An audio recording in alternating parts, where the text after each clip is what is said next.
After the strong positive momentum of previous week, this week for Indian markets remained largely flat with bullish sentiment.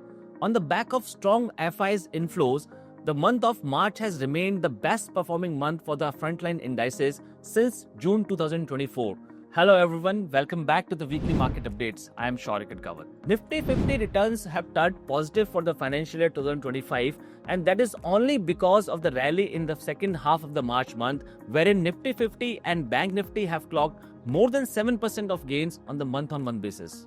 The rollover numbers suggest that market participants are entering into April series with lighter positions before the major event of reciprocal tariff imposition by the US government on April 2nd.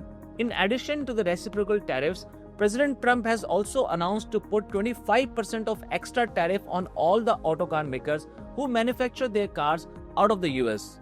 And this will be effect from 3rd of April. The idea of US is to bridge the gap of trade deficit between its trading partner countries.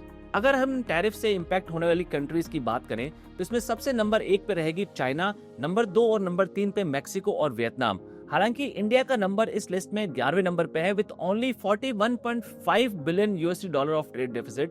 However, Indian government has been very proactive in pursuing the US to finalize a mutually beneficial trade agreement between the countries. इसी के चलते prime minister Modi ने अपनी recent visit में US के साथ हमारे trade को 500 बिलियन यूएसडी डॉलर तक ले जाने की बात कही, and just after that our trade minister Mr. Piyush Goyal has visited US and met with the trade officials. And in order to appease Donald Trump, Indian government has already announced several exemptions for the US, including the new EV policy. And now we all are waiting for the outcome on 2nd of April. But one thing is for sure, that these tariffs are going to hamper the growth model and definitely increase the inflation. Also, the lingering uncertainty over the economic policies are bound to negatively impact the investor sentiment. Now let's see how this event of April 2 unfolds.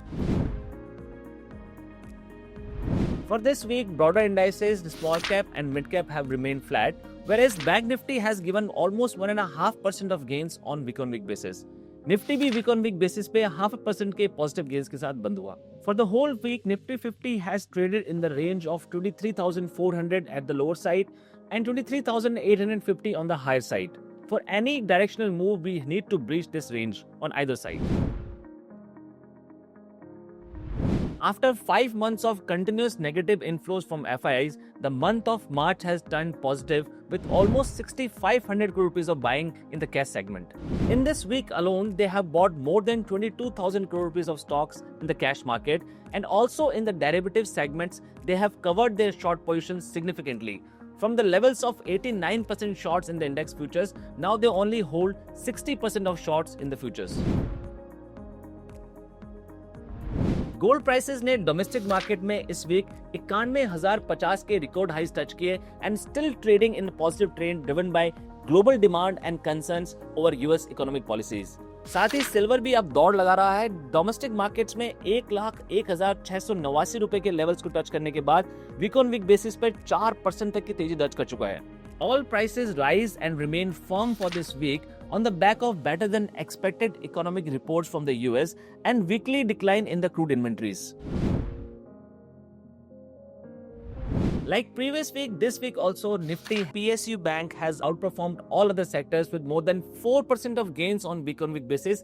Number 2 और number 3 पे private banks और financials रहे with more than 3.5% of gains on week-on-week basis. Negative performance की बात करें तो इस week भी media sector ने 1.4% के नेगेटिव रिटर्न्स पोस्ट किए और नंबर 2 पे रहे कंज्यूमर्स जिन्होंने 1.29% के नेगेटिव रिटर्न्स पोस्ट किए. US markets also surged this week after the previous week gains, and the auto tariffs has further dampened the sentiment. For this week, Nasdaq has given negative returns of 0.91%, whereas Dow Jones has remained flat for the week with almost 0.5% of gains. इस हफ्ते डेक्स Germany ने outperform करते हुए week on week basis पे करीब 2% के gains clock किए. In a recent development, the Canadian Prime Minister has said that Canada's old relationship with US is over, and he has vowed that there would be a broader renegotiation between the countries for the trade agreement. And also, he has said that he will be looking for more reliable trading partners to reshape the economy of Canada. In an interesting development on ongoing feud between the exchanges for the weekly expiry day, the SEBI has come up with a consultation paper proposing that there would be only two expiry days, that would be Tuesday and Thursday. Also in this consultation paper, the SEBI has proposed to take a regulatory approval before modifying और making any changes to the existing expiry days. इसी के साथ NSE और BSE के बीच weekly expiry day को लेकर चलती हुई लड़ाई पर पूर्णविराम लग गया है और साथ ही एनएसई ने अपनी एक्सपायरी थर्सडे से मंडे पर शिफ्ट करने वाले ऑर्डर पर होल्ड कर दिया है। In another development, defence ministry has signed A 2500 crore rupees contract with Force Motors and Mahindra for supply of light motor vehicles. The RBI has announced the monetary policy meeting schedule for the FY 25-26 and the first meeting is going to be held on 7th of April. Asian Paints have decided to do a capex of 3,250 crore rupees to establish a chemical plant in Dahej, Gujarat. There is a positive news for Infosys as they are going to get almost 3,000 crore rupees of income tax refund for the financial year 2016 and 17. In other news, L&T has bagged a 15,000 crore rupees of mega contract from Qatar Energy, and this has been the single largest contract ever for the company. This is it for this week. We'll come up with more information next week. Till that time, stay tuned with us. Thank you so much. Jai Hind.